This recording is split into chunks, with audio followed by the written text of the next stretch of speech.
진짜 그때만 생각하면 아직도 몸서리가 쳐지네요. 저는 시어머니도 아니고 시아버지도 아닌 무려 시고모님의 시집살이를 혹독하게 당한 30대 여자입니다. 사실 연애 시절부터 참 많은 일들이 있었어요.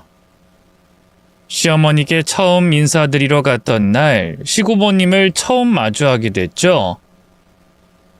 홀로 상석에 딱 앉아서 저를 자세히 스캔하시는데 정말 제 몸이 뚫어지는 줄 알았네요. 시어머니는 조용한 타입이셨고 그 분위기를 주도하는 건 시고모님이셨어요. 저에게 선전포고하듯 이렇게 말씀하시더라고요. 내가 이 집의 대장이야. 내가 대장이니 알아서 숙여라. 이런 뜻이었을까요? 무엇보다 너무 이상했어요.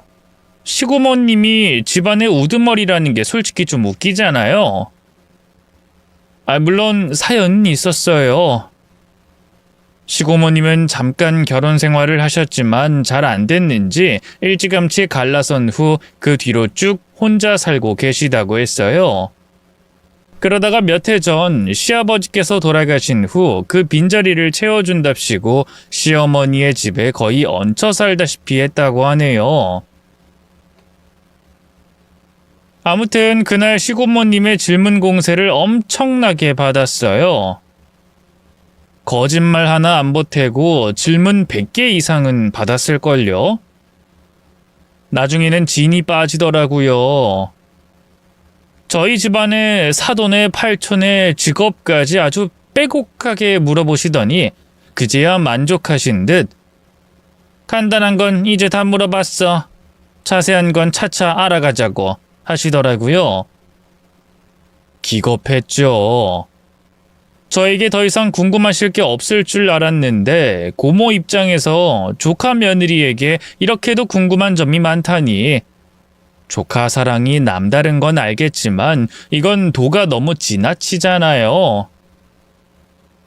은근히 저를 까내리는 말도 서슴지 않고 하시더라고요. 우리 정철이는 원래 여자 보는 눈이 참 까다로웠는데 결혼할 때 되니까 어느 정도 내려놨나 보지? 고모는 정말 많이 기대했는데 영 기대에 못 미친다. 그 말을 제 면전에 대고 하니 제가 얼마나 기분이 상했겠어요. 뒷담화가 아닌 앞담화를 하시더라니까요. 그 와중에 시어머니께서는 저에게 이것저것 말을 하고 싶으셨지만 죄다 시고모님이 말을 채가니까 말하실 틈이 없는 것 같더라고요. 이 이상한 가족 구조를 도저히 이해할 수 없을 것 같았어요. 따지고 보면 저한테 시어머니가 2명이나 생긴 셈이잖아요. 숨이 턱턱 막히는 게 이거 아무래도 조상신이 멱살 잡고 결혼을 말리고 있는 거구나 싶어서 그때 살짝 결혼을 유예했죠. 하지만 예비 신랑의 열렬한 구애와 앞으로 결혼하면 시고모님과 교류할 일이 없을 거라는 약속을 믿고 다시 마음이 흔들렸고 지금 내 나이에 이 남자랑 헤어지면 언제 또 연애를 하고 결혼을 하고 애를 낳나 하는 그런 안일한 생각으로 다시 결혼을 준비하게 됐죠. 시고모님은 늘 제 남편을 앞에다 두고 입버릇처럼 하시던 말씀이 있었어요. 내가 신랑이 있기래 자식이 있기래 남는 건 우리 조카 하나뿐인데 내가 가지고 있는 거 전부 다 어디로 가겠니? 너한테 가겠지? 그러니까 고모한테 어떻게 해야겠어? 요즘 아주 바쁘다는 핑계로 고모한테 연락도 자주 안 하고 서운하단 말이야. 내가 가진 게 돈이랑 시간밖에 없는데 그걸 전부 조카한테 쓰고 싶은 고모 마음 모르겠어? 너는 갓난아기 때부터 내가 업어 키웠다는 거 잊지 마. 그래요. 뭐 혼자 사시고 자식도 없으시고 가족도 없으시니까 외로운 마음이 드실 수도 있어요. 그건 100번 이해합니다. 그래서 한때는 시고모님을 애잔하게 생각하고 함께 시간을 보내려고 노력한 적도 많았어요. 하지만 묘하게 저를 미워하고 못살게 구는 그런 행동들과 말 때문에 도저히 가까이 할 수가 없겠더라고요. 그런데 또 웃긴 게 제 남편 앞에서는 굉장히 저한테 잘해주세요. 그래서 남편 입장에서는 챙겨주고 싶은 고모, 이 정도의 사람이었던 것 같아요. 이제는 결혼을 하기로 마음 먹었으니 시고모님도 가족이고 집안의 어르신이다 생각하고 받아들이려고 마음까지 먹었습니다. 웨딩 사진을 딱 찍는 순간부터는 이미 걷잡을 수 없겠다는 생각이 들더라고요. 그리고 상견례를 하게 됐죠. 원래 상견례라는 건 서로를 향해 잘 부탁한다고 인사하고 화기애애한 분위기 속에서 식사를 하고 마무리 짓는 거잖아요. 그런데 그날은 평생 잊지 못할 기억이 되고 말았네요. 한창 상견례를 진행하고 있는데 식당 문이 드르륵 열리더니 시고모님이 등장을 하더라고요. 저희 시어머니에게 잠깐 나오라고 한 뒤 밖에서 대화를 하셨는데 그게 식당 룸 안까지 다 들렸어요. 대충 시고모님은 본인을 빼놓고 상견례를 해서 섭섭하고 화난다 이런 내용이었습니다. 시어머니는 그 와중에 어쩔 줄 몰라 하시더라고요. 저기 말 못한 건 미안해요. 가족끼리 소박하게 식사만 하기로 한 거라서. 그래서 난 가족이 아니라는 거야 뭐야? 뒤늦게 상견례 소식 듣고 내가 얼마나 열이 받았는지 알아? 내가 말했지. 내 조카는 내 자식이나 다름없다고. 너나 무시하니? 이건 그냥 형식적인 거예요. 나중에 또 식사 자리 마련하면. 나중에? 지금 나더러 나가라고? 가족도 아니니까 꺼지라 이거야? 네 신랑 살아있었으면 나를 이따위로 취급했겠어? 하다못해 네 시부모 아직까지 살아있었어 봐. 날 이렇게 푸대접 했겠냐고? 그런 게 아니에요. 비켜! 내가 직접 들어갈 테니까. 시고모는 표정을 확 바꿔서 밝게 웃으며 들어오시며 저희 부모님께 안녕하세요. 제가 많이 늦었습니다. 하며 자연스레 합석을 하시더라고요. 물론 저희 가족 모두 내내 가시방석이었죠. 저희 부모님도 너무 걱정이 많으셨어요. 그도 그럴 게 다 함께 있는 자리에서 시어머니에게 패약질을 부리는 시고모님을 봤으니 저도 참 할 말이 없더라고요. 오죽하면 저희 어머니께서 너 진짜 시집가도 괜찮겠니? 하고 물어보시더라고요. 결혼하면 우리끼리 잘 살 거고 간섭은 덜 할 거라고 부모님을 안심시켰지만 저도 내심 불안했어요. 그때 만약 파혼을 했더라면 제 인생에 암흑기가 오진 않았을 텐데 결국 제 팔자를 제가 꼬았네요. 그렇게 가까스로 결혼식까지 올렸습니다. 결혼식을 하는 것도 진짜로 고난이 많았어요. 글쎄 시고모님 본인께서 혼주석에 꼭 앉으셔야겠다고 하잖아요. 생떼를 부리시는 바람에 진절머리가 나서 진짜로 머리가 지끈거렸다니까요. 집안의 어른이 혼주석에 앉아야 하는 건데 본인이 제일 큰 어른이니 앉아야 하는 게 맞다고 하시면서 이상한 논리를 펼치시는데 결국엔 친척분들의 만류로 가까스로 넘기긴 했지만 문제는 이뿐만이 아니어서 난처했어요. 신혼집을 꾸릴 때 가구를 보러 다니잖아요. 우리 둘만의 첫 공간이고 예쁘게 꾸미고 싶은 마음에 이것저것 보러 다녔는데 시고모님은 본인 취향대로 이거 사라 저거 사라 이건 오래 못 쓴다 저걸 사야 튼튼하다 하시면서 간섭을 하시더라고요.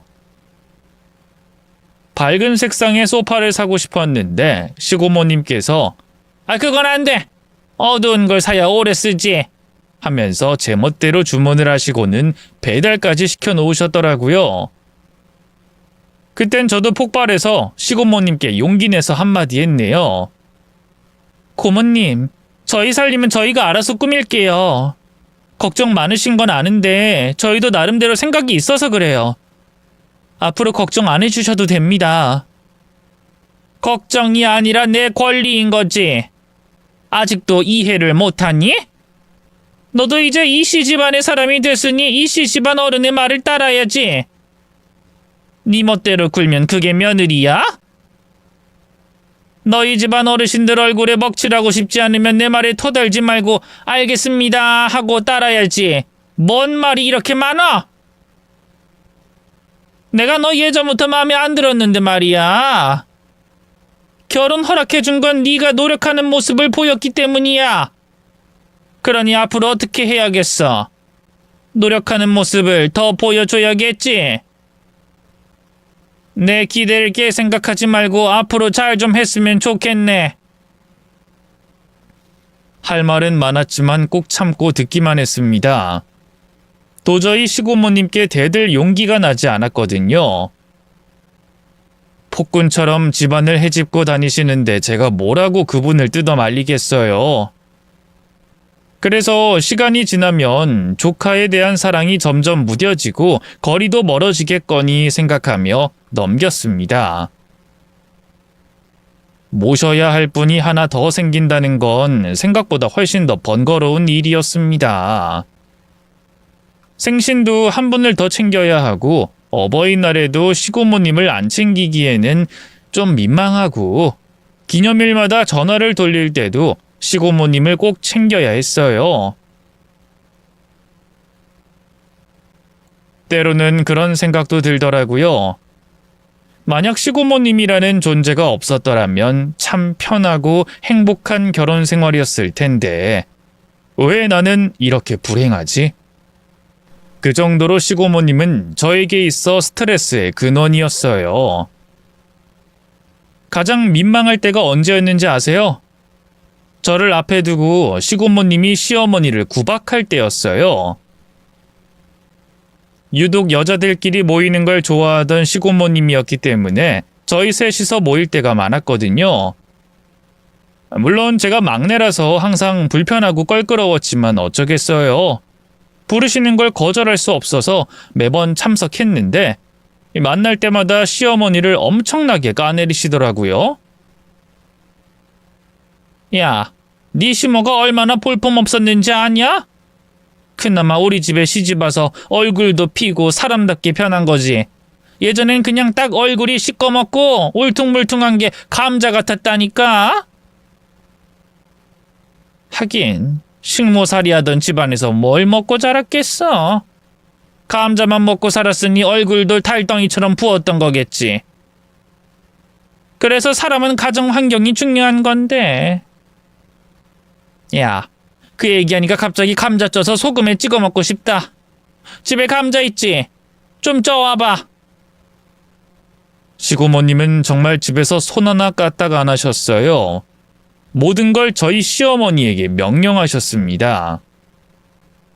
어떤 정도였냐면 시어머니께 물! 하면 시어머니께서 무릎도 안 좋으신데 힘겹게 일어나 물까지 떠다 바칠 정도였으니 말 다 했죠. 반찬도 저희 시어머니가 다 해다 바치는 것 같길래 제가 그걸 좀 돕고자 요리를 배워가지고 제가 대신한 적도 있었어요. 하지만 애초에 왜 시고모님을 위해서 이런 것까지 해야 하는 건지 이해할 수가 없으니 열정이 잘 생기진 않더라고요. 무엇보다 시어머니를 가장 이해할 수 없었습니다. 60이 넘은 나이에도 시집살이를 하는 게 말이 되나요? 심지어 시아버지께서 돌아가셨잖아요. 이제는 시댁과 단절하고 자유롭게 살 법도 하지 않나요? 아직도 시고모님을 떠받들고 사시는 걸 보니 그냥 습관이 돼서 그런가? 몸에 익으면 그럴 순 있잖아요. 나중엔 이해하는 걸 포기하게 되더라고요. 질투는 또 어찌나 심하신지 저랑 시어머니 둘이서 어딜 가려고 하잖아요. 어떻게 아시고는 가운데 딱 끼어들고 분위기를 장악하시더라고요. 덕분에 시어머니와 그 흔한 장도 제대로 본 적이 없네요. 원래 성격 자체가 외로움도 잘 타시고 심심함을 못 견뎌하는 타입이라고 하시는데 사실 그쯤 되면 친구도 많이 사귀시고 다른 곳에 관심을 돌릴 법하지 않나요? 아직도 조카에게 집착하고 시집살이를 시킬 열정이 있다는 게 신기했네요. 시고모님은 기분이 나쁠 때마다 시어머니를 쫑년이라고 칭하면서 화를 내곤 하셨는데 그럴 땐 저도 얼굴이 화끈거리더라고요. 둘이서만 있을 때 그러시면 모르겠는데 절 앞에다 두고 그러시니까 제 입장이 정말 난처하잖아요. 시어머니를 편들자니 시고모님이 더 난리칠 것 같고 가만히 있자니 시어머니의 상황이 너무 안쓰럽고 차라리 시어머니께서 들고 일어서면서 맞불 작전을 펼치셨으면 시원하기라도 했을 텐데 감내하기만 하시니까 저도 답답하더라고요. 왜 그렇게 살고 계시는 건지 너무 궁금해서 어느 날은 시어머니를 따로 몰래 불러서 술 한잔하며 여쭤본 적도 있어요. 왜 그렇게 시고모님을 편하게 생각하지 못하시냐고요. 그랬더니 시어머니께서 속마음을 이야기해 주시더라고요. 시집 올 때부터 습관이 된 거지. 미운 정도 정이라고 참고 버티다 보니 그러려니 하게 되네.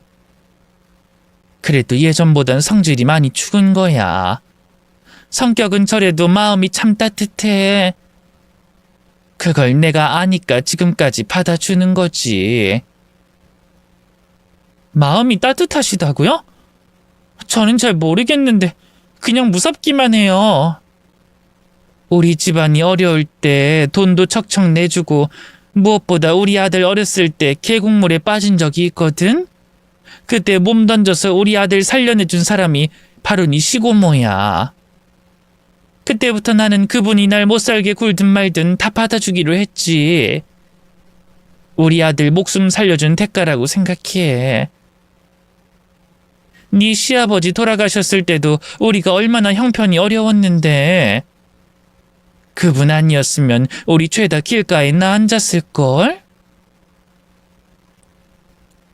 알고 보니 복잡한 이해관계가 얽혀 있더라고요. 시어머니 입장에서는 참 고마운 사람이겠다 싶기도 했지만 아무리 그래도 시고모님이 시어머니를 막대하는 모습을 보면 이건 좀 심하지 않나 생각도 들더라고요. 부당하잖아요. 한 번 은혜를 입었으면 평생 족쇄를 찬 듯이 구속을 받아도 된단 말이에요. 그날 시어머니를 설득할 목적으로 만난 건데 시어머니는 늘 평화주의 입장이시고 내가 참으면 그만이지 않은 타입이라 제가 도저히 마음을 움직일 자신이 없었습니다. 그런 시어머니의 성향을 알기 때문에 시고모님이 더 활기를 펼쳤을지도 몰라요. 날이 갈수록 점점 심해지더라고요. 그리고 어느 날 대뜸 예고도 없이 시고모님은 저희 신혼집에 오셔서 눌러 앉으셨어요. 내가 우리 조카한테 돈 죄다 물려줄 건데 이 정도도 대접 못 받니? 하시면서 며칠을 머무시더라고요. 속으로 생각했어요. 그 돈 다 쓰셔도 되고 안 물려주셔도 되니까 제발 좀 그만 괴롭히셨으면 좋겠다고요. 하지만 저도 며느리 되는 입장인지라 차마 그 말이 입에서 떨어지지 않더라고요. 시고모님은 제가 하는 짓이 마음에 안 든다면서 제대로 군기를 잡아야겠다고 합숙 훈련에 들어가야 한다고 하셨어요. 정말 눈앞이 캄캄하더라고요. 정말로 그분은 저희 집에서 합숙을 하시며 제가 하는 살림 하나하나 콕콕 집어가며 잔소리를 하시더라고요.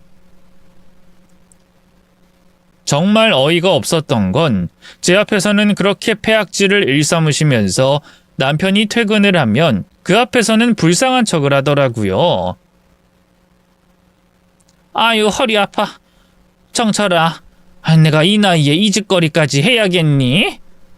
네 마누라 살림 도와주기 엄청 힘드네. 이 고모가 이제 무릎도 아프고 허리도 아프고 몸이 성한 곳이 하나도 없다. 병원에서는 나더러 계속 집에서 쉬라고 하는데 자꾸만 네가 잘 챙겨 먹는지 눈에 밟혀서 말이지. 너무 마음이 적적해서 우리 조카 어떻게 사는지 보고 싶어서 잠깐 와봤어. 우리 조카 며느리가 나 없이는 안 된다고 하네. 반찬 만드는 거 살림하는 거 알려달라고 어찌나 조르던지. 고모가 좀 옆에서 가르쳐줘도 괜찮지? 그럼요, 고모. 계시고 싶은 만큼 계셔도 돼요. 아우, 역시 우리 조카밖에 없어. 정철아, 난 말이다. 널 위해서 뭐든지 할 수 있어. 목숨까지 바칠 수 있다. 기억하지? 너 계곡에 빠져 죽을 뻔했을 때 이 고모가 몸까지 날려가면서 널 살려줬잖아. 내가 그때 계곡물에서 발버둥 치다가 발을 삐었는지 아직도 비가 오면 발목이 시큰거려. 나중에 발목 완전히 못 쓰고 휠체어 타고 다녀도 우리 정철이가 나 케어해 줄 거지? 고모는 믿는다. 넌 내 아들이나 마찬가지야. 내 핏덩이나 다름없는 거 알지? 네가 이씨지 김씨는 아니잖아. 핏줄이 원래 제일 귀한 법이란다. 그렇게 가스라이팅을 해온 탓일까요? 남편은 시고모님을 부담스러워하면서도 한편으로는 불쌍하게 생각하고 있더라고요. 제가 싫은 티를 좀 내니까 남편이 저를 살살 구슬리며 이런 말을 하더라고요. 여보가 좀 참아주면 안 될까? 딱 한 번만 참아주면 내가 진짜로 잘할게. 나도 서서히 멀어지려고 하는 중인데 그게 좀 어려워서 그래. 자연스럽게 독립할 거니까 조금만 기다려줘. 독립은 무슨... 시고모님이 살아계시는 한 저희 부부에게 독립이란 있을 수 없는 일이었습니다. 왜냐고요? 시고모님은 이상한 허례허식에 완전히 집착하셨거든요. 온갖 이유를 갖다 붙이면서 제가 시집 오자마자 제사를 불려 나가셨는데 지낼 때마다 상다리가 부러지도록 음식을 해야 했어요. 가족 수는 적은데 왜 꼭 그렇게까지 해야 하나 이해는 할 수 없었지만 막강한 대장님이 그렇게 하라고 하는 걸 어쩌겠어요. 덕분에 저는 시고모님과 거의 밀착해 있다시피 시집살이를 당할 수밖에 없었어요. 타깃이 시어머니에서 저로 정해지면서 제 인생은 더 고달퍼졌네요. 시어머니는 그때부터 조금씩 태도를 달리하기 시작했어요. 저를 많이 예뻐해 주셨기 때문에 제가 힘든 일을 하는 건 보기 힘드셨나 봐요. 저 대신 힘을 다 해주시더라고요. 시고모님은 또 그걸 언짢게 보셨고요. 결국 제 입장만 또 난처해진 셈이었죠. 그날도 제사를 지내기 위해 여자 셋이 모여서 음식을 하고 있던 참이었어요. 말이 여자 셋이지 한 명은 놀고 있으니 저희 시어머니와 저 둘이서 그 많은 것들을 해야 했어요.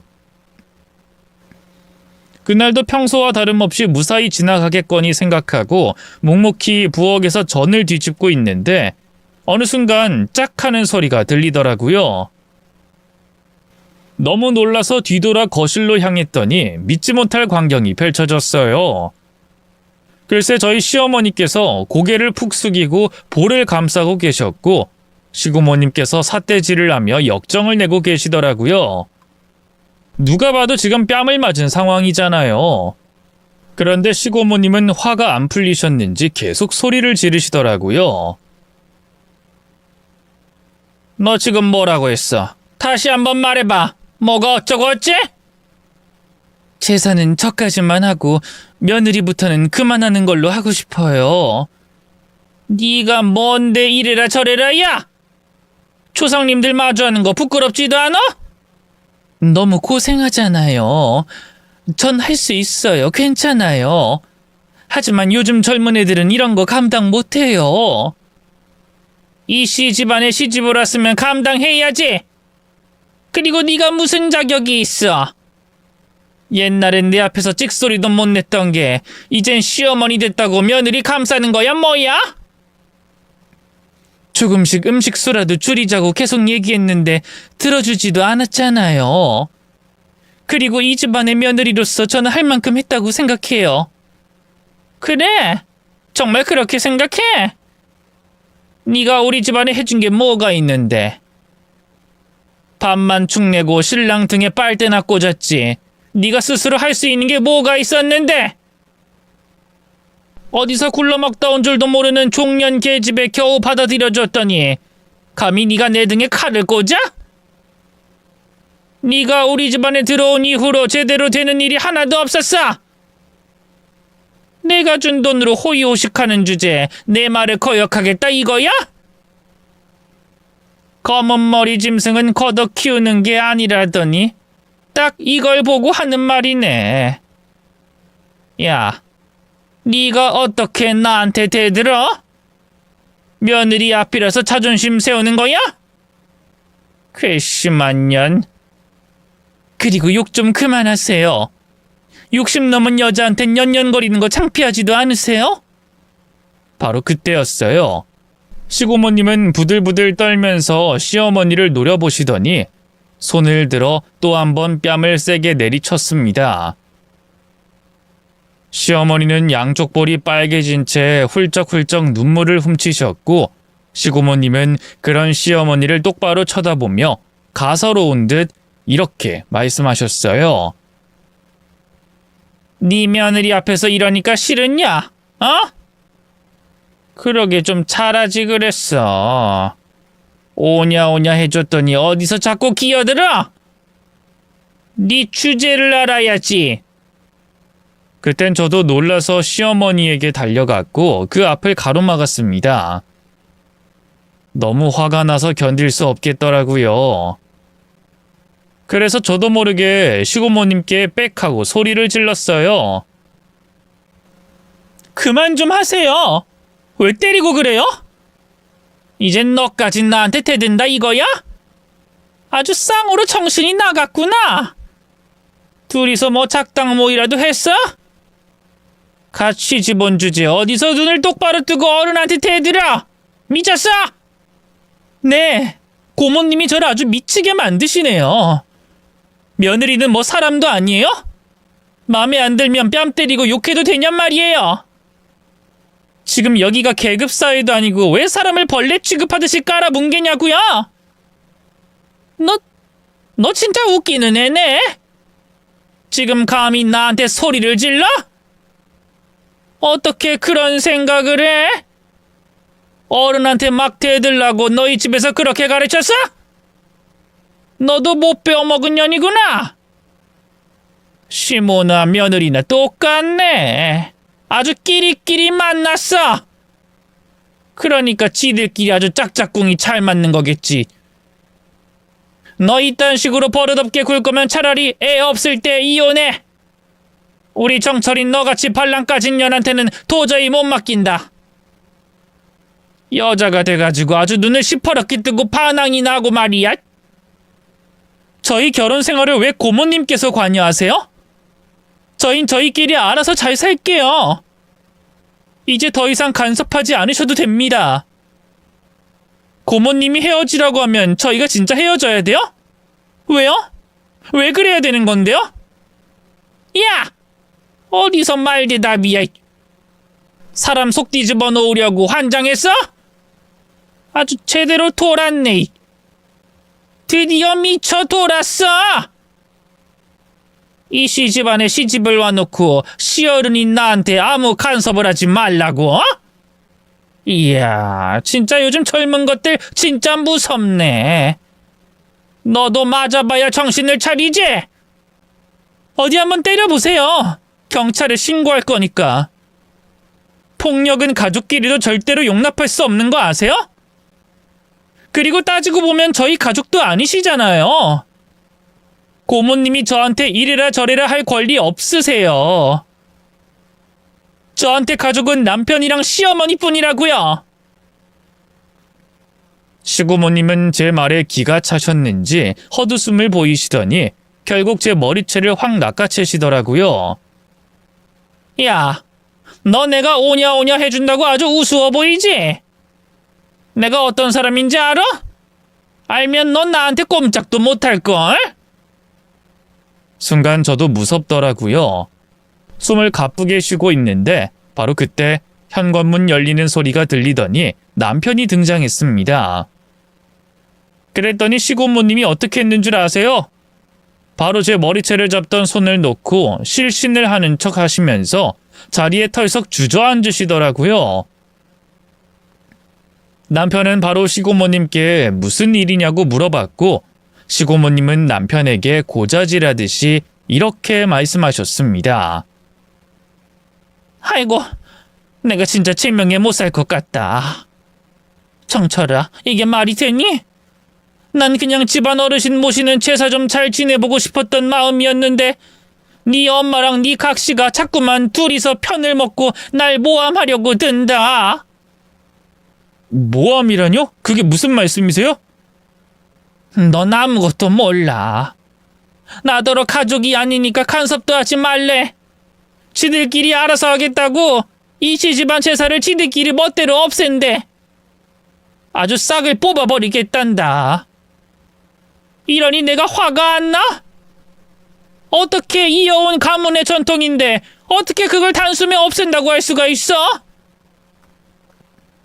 조상님들 앞에서 부끄러워서 어떻게 고개를 드냔 말이야. 이런 건 이 시인 당사자들끼리 결정하는 거 아니니? 너랑 나 둘이서 결정할 일이라는 거야. 왜 지들이 없앤단 말아야? 그리고 아까 네 각시가 날 얼마나 구박했는지 알아? 나더러 이 집안에서 권리가 하나도 없다고 입 닫고 가만히 있으래. 이게 말이 되니? 내가 정철이 너를 어떻게 업어 키웠는데 장가 한번 잘못 가서 이게 뭐냔 말이야. 그러게 내가 뭘 했어.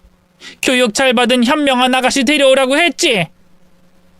고모 말을 들었어야지. 네가 일찍 여기 오지 않았더라면 난 지금쯤 네 각시한테 두들겨 맞았을 거다. 내가 싫은 소리 좀 했다고 글쎄 경찰에 신고한다고 날 감옥에 쳐넣겠다는 말까지 했지 뭐니. 나 심장 약한 거 알지? 네가 들인 식구 때문에 내가 지금 숨도 제대로 안 쉬어져. 빨리 응급실에 좀 가야 할 것 같은데. 그러더니 시고모님께서는 남편 품에 픽 쓰러지셨어요. 남편은 당황해서 시고모님을 들쳐업고 병원으로 달려갔고 다행히도 병원에서는 별다른 말은 없더라고요. 아무래도 위기를 모면하기 위한 연기였던 것 같긴 한데 아무튼 상황이 이렇게 됐으니 남편이 절 따로 불러서 묻더라고요. 대체 무슨 일이 있었던 건데 왜 고모가 쓰러지냐고.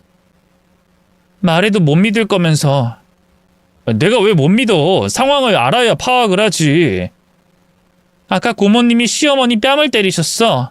그것도 2차례나. 확실해? 내가 봤다니까? 정 믿기 힘들면 직접 시어머니한테 여쭤봐. 아니면 분명 어머님은 상황을 좋게 넘기려고 아무 말씀도 안 하실 거야. 그냥 내가 객관적으로 느낀 그대로 얘기할게. 이 집안 미쳤어. 고모님이 그런 상황을 만들고 계신다고. 이대로 가잖아? 나 도저히 못 버텨. 나 그냥 당신이랑 이혼할래. 아니, 그냥 나 어머님이랑 따로 나가서 살게. 이 씨는 이 씨들끼리 모여 살아. 그럼 되잖아. 당신은 여태껏 어머님이 어떤 수모를 당하고 살았는지 아무것도 몰라. 차근차근 설명을 좀 해봐. 내가 이해할 수 있도록 자세히 좀 얘기해줘. 저는 그동안 있었던 일들을 차근차근 남편에게 이야기했습니다. 여자들끼리 모여있을 때 시고모님이 어떤 모습이셨는지, 뺨을 때릴 때 어떤 욕을 하셨는지, 그동안 시어머니를 얼마나 무시하셨는지, 시어머니는 시고모님께 얼마나 큰 부채의식을 가지고 계셨는지, 그 외에도 시고모님의 헐리우드 액션이라든지 간사한 연기라든지 이간질을 위해 사용한 각종 기술들에 대한 것들도 죄다 남편에게 일러바쳤습니다. 같은 가족이라는 생각 때문에 도무지 남편 앞에서 시고모님 뒷담화를 해본 적이 없었는데 그때만큼은 다 쏟아내니까 속이 시원하더라고요. 제 이야기를 듣는 내내 남편의 표정은 점점 굳어졌습니다. 결국 이야기를 다 들은 남편은 저에게 이렇게 말하더라고요. 알겠어. 이제부턴 내가 알아서 처리할게. 아무런 걱정하지 말고 이혼하겠다는 말은 꺼내지 말아주라. 조금만 기다려줘. 남편은 그렇게 비장한 표정으로 의미심장한 말을 남기며 대단한 일을 할 것만 같더니 결국 아무런 액션을 취하지 않았습니다. 역시나 또 시고모님을 감싸는구나, 또 반복되는구나 싶어서 허탈해하고 있었죠. 그때까지만 해도 남편이 비장의 모기를 갈고 닦고 있는 줄은 꿈에도 모르고 서운해하고 억울해하기만 했네요. 시고모님은 이제 완벽하게 조카가 본인의 편이 됐다고 생각했는지 더 기세등등하게 저를 괴롭히기 시작하셨더라고요. 예전에는 그래도 돌려서 막말을 하셨는데 이제는 대놓고 저에게 상처를 주셨습니다. 나는 네가 마음에 든 적이 단 한 번도 없었어. 왠 줄 알아? 네 생김새 때문이야. 관상을 보면 살아온 인생이나 앞으로 살아갈 날들이 딱 보이거든. 넌 늙어서도 남편 잡아먹을 상이야. 이러니 어른한테 대들기나 하고 협박이나 하지. 너 내가 용서해준 것 같지? 천만에. 내가 죽기 직전까지 너 못 살게 굴 거야. 그냥 하는 소리 같지? 네 시모를 봐봐. 지금 이날까지 내 소나기를 벗어난 적이 없거든. 난 너같이 버릇없이 구는 년들이 제일 꼴사나워. 그러니까 눈치껏 행동하란 말이야. 정철이한테 쪼르르 가서 일러 바치면 뭐가 달라질 줄 알아? 걔도 어쩔 수 없는 내 핏줄이야. 인연은 쉽게 끊을 수 있어도 혈연은 절대로 끊지 못하는 거 몰라? 명심해. 네가 앞으로 나한테 어떻게 하느냐에 따라서 너랑 네 신랑의 인생이 달렸어. 다른 이유도 아니고 시고모님 하나 때문에 내가 이혼을 해야 하나 억울한 생각이 들더라고요. 하지만 그때까지도 남편은 묵묵히 자신의 일만 했기 때문에 도저히 답이 없었습니다. 이 지옥을 벗어날 수 있는 방법은 이혼밖에 없었어요. 하지만 자꾸만 시어머니가 눈에 밟히더라고요. 저는 이 집안을 탈출하면 그만이겠지만 시어머니가 견뎌온 그 세월과 기억은 벗어날 수 없잖아요. 심지어 나이 60이 넘어서까지 시가 쪽에서 뺨을 맞게 됐잖아요. 앞으로의 인생이 또 얼마나 고단하시겠어요. 저는 아직도 기억해요. 시고모님이 제 머리채를 잡았을 때 필사적으로 말리던 시어머니의 모습을요. 어쩌면 그분 덕에 시어머니와 제가 돈독해진 것 같기도 하네요. 그렇게 결정을 내리지 못한 채로 하루 이틀이 지났고 시간이 지날수록 저는 점점 더 피폐해졌습니다. 그러던 어느 날이었어요. 남편은 저희 가족을 전부 불러 모으더라고요. 그리고 갑자기 쇼킹한 선언을 하더라고요. 고모는 이제 저희 집이랑 인연 끊어주세요. 부탁드립니다. 그 말을 들은 시고모님은 믿기지 않는다는 듯 일어나서 남편 앞에 불쑥 다가가더니 재차 물어보시더라고요. 정철아, 그게 무슨 소리야? 인연을 끊어달라니. 지금 나한테 하는 소리야? 네, 고모한테 하는 소린데요. 솔직히 예전부터 말씀드리고 싶었는데 지금 용기 내서 말하는 겁니다. 서로 얼굴 붉히지 말고 그냥 조용히 인연 끊는 게 어떨까요? 아이, 핏줄끼리 어떻게 인연을 끊어? 대체 왜? 무슨 이유로? 네 각시가 너한테 뭔 헛소리 했니? 또 내가 못 살게 굴었대? 그런 게 아니고 지금 제 마음이 그렇다는 겁니다. 늦었지만 지금이라도 인연을 끊는 게 서로한테 좋을 것 같아요. 고모랑 같이 있으면 저희 가족이 불행하니까 난 내 가족 지켜야겠으니까 제 말에 따라주세요. 엄밀히 따지면 고모는 우리 진정한 가족이 아니잖아요. 내가 왜 가족이 아니야? 네 핏줄인데. 이씨 집안 어른인데. 그건 너무 억지잖아요. 그렇게 따지면 이씨 집안 모든 어르신들을 제가 모시고 살아야 돼요?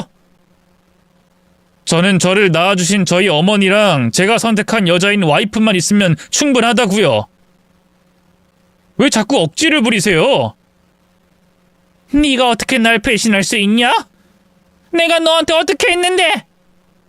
너한테 돈도 줄 사람인데 내가 가진 돈 전부 너한테 줄 건데 어떻게 날 버릴 수가 있어?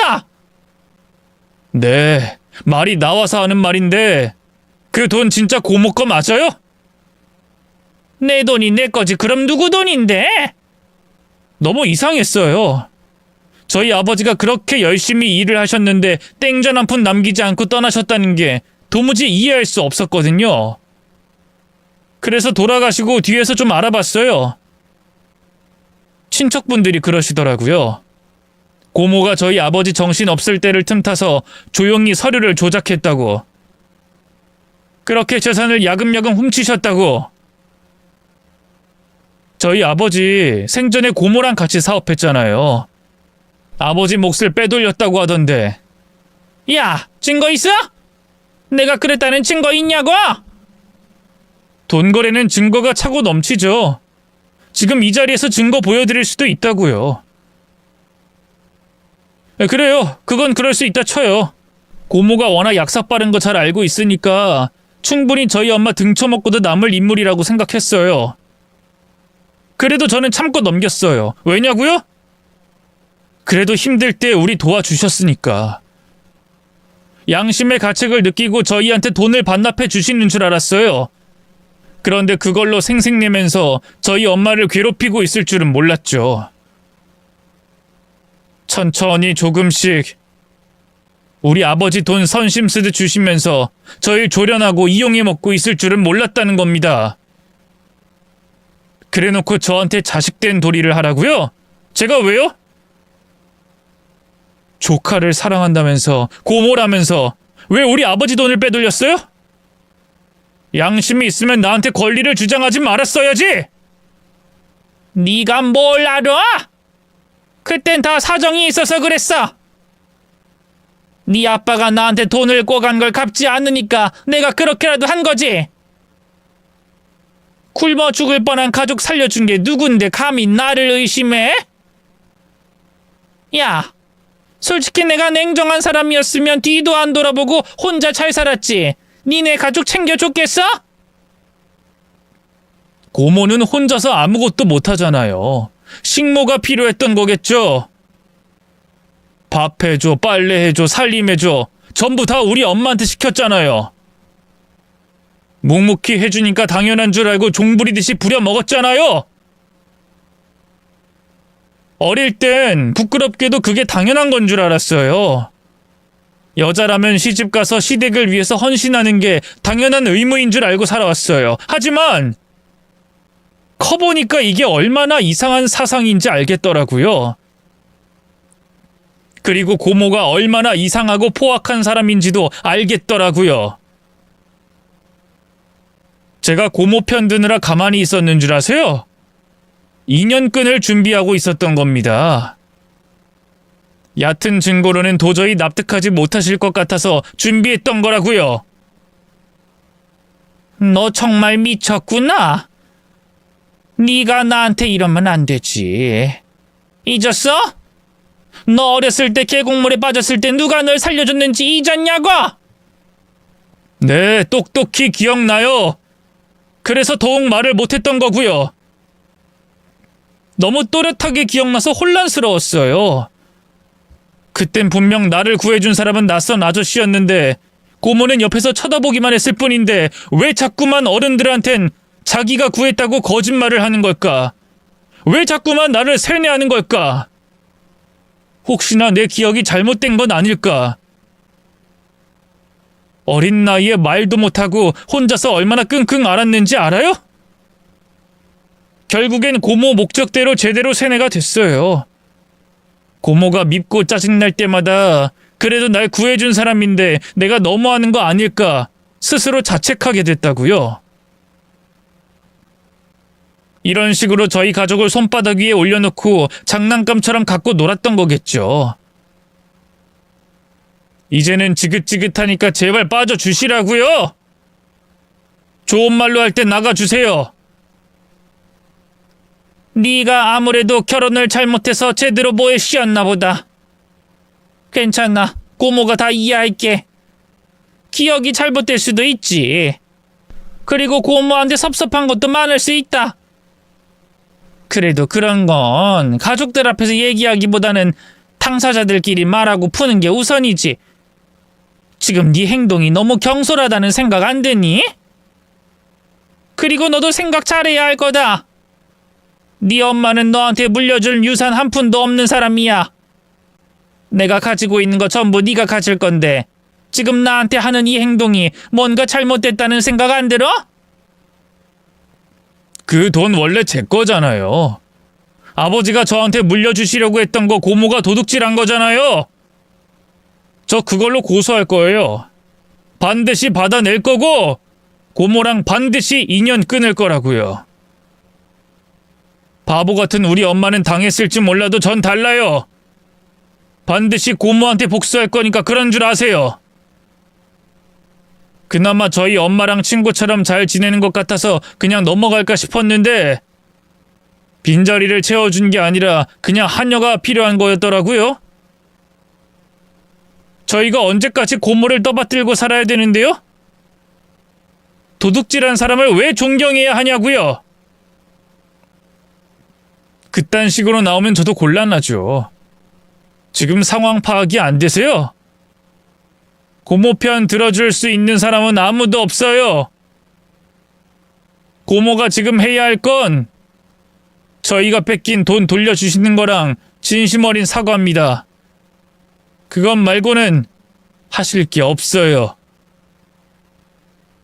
조카가 사람 죽이네. 아이고 뒷목이야. 시고모님은 손으로 벽을 짚으시더니 가슴을 움켜쥐더라고요. 예전이었더라면 남편이 달려가 업고 응급실로 달려갔겠죠. 하지만 그것들 모두가 헐리우드 액션이라는 걸 알게 된 이상 그냥 웃기더라고요. 남편은 시고모님을 타이르듯 이렇게 말했습니다. 고모, 뒷목은 목 뒤고요. 고모가 움켜쥔 건 심장 쪽이고요. 어떤 날은 심장이 안 좋다고 했다가 어떤 날은 고혈압이라고 했다고 또 어떤 날은 저혈압이라면서요. 질병이 시시각각 변하시네요. 전 이제 더 이상 고모의 보호자가 아닙니다. 저희 가족을 위협한 순간 남이 될 거라는 걸 모르셨어요? 이젠 제발 거짓말 좀 그만하시고 아프면 혼자 걸어서 병원에 가세요.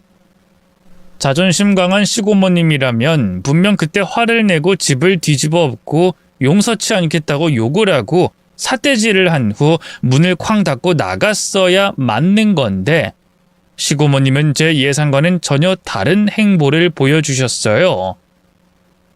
갑자기 눈물을 흘리며 동정심 유발 작전을 펼치시더라고요. 청철아, 내가 다 미안하다. 내가 살아온 인생이 너무 팍복해서 너무 외로워서 그랬어. 내가 가진 게 아무것도 없으니까 너무 무섭더라. 그래도 너 하나만 바라보고 살았는데 이러지 말고 나 좀 이해해줘. 응? 평생 혼자 살아갈 이 고모가 불쌍하지도 않니? 이제 나한테 남은 건 너밖에 없어.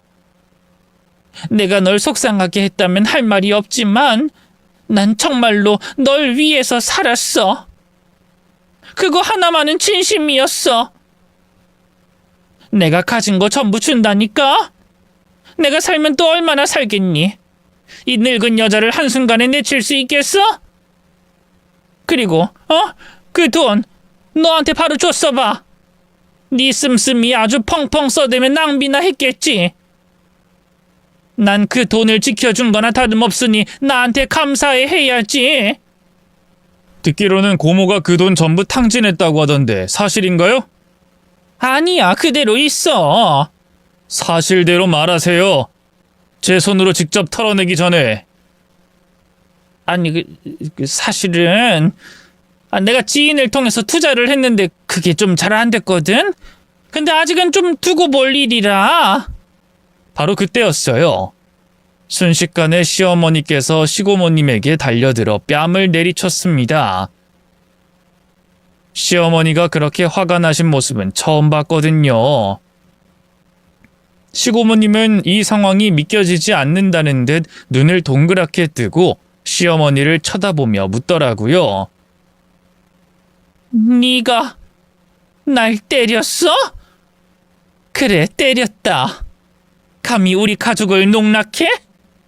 우리 아들 돈 빼돌려서 그걸 또 날려먹었겠다? 우리 인생 돌렸네. 내 인생 돌렸네라고, 이 나쁜 년아! 시어머니는 흥분을 참지 못하시고 결국 시고모님의 머리채를 잡고 마구 흔드시며 오열을 하셨습니다. 사실 힘을 발휘할 상황이 없으셔서 그렇지 덩치로 보나 악력으로 보나 저희 시어머니께서 훨씬 더 힘이 세 보였거든요. 시고모님은 필사적으로 그만하라고 몸을 웅크리셨지만 시어머니의 힘을 당해내진 못하셨습니다. 종이 인형처럼 시어머니의 손아귀에 힘없이 이끌려 다니시다가 결국 털썩하면서 바닥에 주저앉으셨어요. 그렇게 시고모님은 저희 집안에서 쫓겨나셨고 한동안 나타나지 않으셨습니다. 남편도 더 이상 시고모님의 연락을 받지 않는 건지 이제는 저에게 연락을 해오시더라고요. 아가, 네가 좀 정철이를 설득해봐라. 얘기 좀 하자는데 전화를 도무지 안 받네. 죄송해요. 정철 씨가 워낙 고집이 세서요. 제가 어떻게 해드릴 수 있는 게 없네요. 너 진짜 이럴 거야? 일부러 나 무시하기로 작정한 거지, 그지? 내가 아무리 너한테 좀 서운하게 했기로써니 어른한테 냉정하게 구는 건 좀 아니지. 제가 가정교육을 제대로 못 받아서 그런가 보죠. 말 대답하는 것 좀 봐. 아니, 나는 그냥 정철이랑 얘기나 좀 하고 싶은 건데 그걸 그렇게 전달해주기 싫다는 거야? 정 얘기하고 싶으면 직접 연락을 하시면 되잖아요. 너도 나를 무시하기로 마음먹었다 이거지? 너네 집안 사람들은 왜 죄다 그 모양이니? 사람 말이 말 같지가 않다 이거야? 저희 어머님 뺨 때린 그 순간부터 전 고모님을 존중하지 않기로 했거든요. 저더러 마음에 안 든다고 이혼하라고 하셨잖아요. 너 그걸 다 마음에 담아두니? 어떻게 그렇게 속이 좁아? 그러게요. 저도 제가 속이 좁은지 이번 계기로 알게 됐네요. 이 씨가 아닌 저는 이만 빠질 테니 이 씨들끼리 대화 나누세요. 잠깐만. 뭘 그렇게 급하게 끊으려고 그래? 어른이 끊을 때까진 수학이 꼭 붙들고 있어야지. 그래야 착한 며느리지. 안 그래? 너도 나랑 잘 지내면 좋잖아. 결국에 인생에서 남는 건 시댁 식구들이다. 나중에 정철이랑 나랑 다시 오해 풀리고 잘 지내면 너 진짜 어떡하려고 그래? 감당할 수 있겠어? 그래, 내가 어른이니까 먼저 사과하마. 너한테 상처되는 말 했던 거 미안하게 생각한다. 됐니? 그러니까 자리 한번 마련해줘. 부탁할게. 한번 말해볼게요. 다시 연락드릴게요. 저기 빨리 좀 말해줘야 할 것 같은데. 내가 사실 오갈 데가 없거든. 네? 집이 없다고. 아직은 지임 집에 머물고 있는데 워낙 눈치를 줘서 말이지. 원래 사시던 집은요? 그건 너희 신혼집이랑 네 신모 집에 가서 살면서 옛날에 처분했었지. 너한테만 솔직히 말하자면 내가 지금 사정이 너무 안 좋아. 기댈 곳도 없고 돈 빌릴 곳도 없어. 근데 자꾸만 정철이는 나한테 뭘 내놓으라고만 하니까 내 입장이 엄청 난처하지. 그러니까 꼭 좀 전달 좀 해줘. 내가 지금 너무 힘든 상황이라고. 응? 분명 제 남편에게 재산을 다 물려주겠다고, 그거 받으려면 본인에게 잘하라고 협박을 하셨으면서 이제는 집도 절도 없이 떠돌이 생활을 하고 계시다고 하네요. 아마도 시고모님께서는 가진 것이 없고 기댈 곳도 없었기 때문에 저희 가족에게 집착한 게 아닐까 싶어요. 아무튼 돈 문제로 시끌벅적하게 법정 싸움을 하게 된 저희 남편과 시고모님은 이제 남보다 못한 존재가 됐습니다. 조카가 어떻게 고모를 공격할 수 있냐고 천벌받을 놈이라고 온갖 욕을 다 하시더니 나중에는 또 납작 엎드려서 인연 끊지 말아달라고 빌고 또 빌더라고요. 어르신이 그렇게 나오니까 마음이 좀 안 좋긴 했네요. 자꾸만 신경이 쓰이더라고요. 하지만 남편은 한 번 아니면 평생 뒤도 돌아보지 않는 타입이기 때문에 절대 타협은 없더라고요. 그렇게 저희 가족 구성원에서 한순간에 시고모님이라는 존재가 사라지게 됐습니다. 이제야 비로소 안정적인 가족의 형태가 완성된 것 같아요. 사실 스트레스가 원인인지 뭔지 계속 유산과 불임을 반복했던 제가 그 관계를 끊고 나서 드디어 임신이 됐어요. 그리고 지금은 한 명을 낳고 또 하나를 임신한 상태입니다. 비록 남편과는 한때 이혼을 생각할 만큼 사이가 좋진 않았지만 지금은 더없이 잘 지내고 있는 행복한 부부예요. 그때 꾹 참고 남편을 믿어주길 잘한 것 같기도 하고, 아무튼 이제 마음의 안정을 찾았으니 이 상태 그대로 열심히 유지해볼까 합니다. 그리고 무엇보다 시어머니께서 웃는 날이 많아지셔서 다행이에요. 이제는 손주도 품에 안으셨으니 더 이상 바랄 게 없으시다면서 저에게 돈봉투까지 쥐어주시며 고맙다고 우시더라고요. 저도 같이 울면서 어머님 진짜 고생 많으셨다고, 앞으로 효도 열심히 할 테니 호강만 하면서 사시라고 말씀드렸어요. 시어머니께서 시고모님의 뺨을 때리던 그날, 그때 어떤 심경이셨는지 저는 감히 상상도 할 수 없을 것 같아요. 그동안 얼마나 쌓인 게 많으셨을까요? 젊은 시절부터 시집살이를 하셨을 텐데 얼마나 고난이 많으셨겠어요. 이제라도 건강 챙기시면서 평화로운 인생을 사셨으면 좋겠습니다. 이제는 시대가 변했잖아요. 며느리도 같은 인간으로서 동등한 대우를 받아야 마땅하다고 생각해요. 그런 인식부터 바뀌어야 사회가 더 좋은 방향으로 나아갈 수 있다고 믿어요. 제가 너무 무거운 이야기만 늘어놓은 것 같아 조심스럽네요. 아무튼 용기 내어 사연을 보내봅니다. 꼭 읽어주세요. 그럼 이만 마치겠습니다.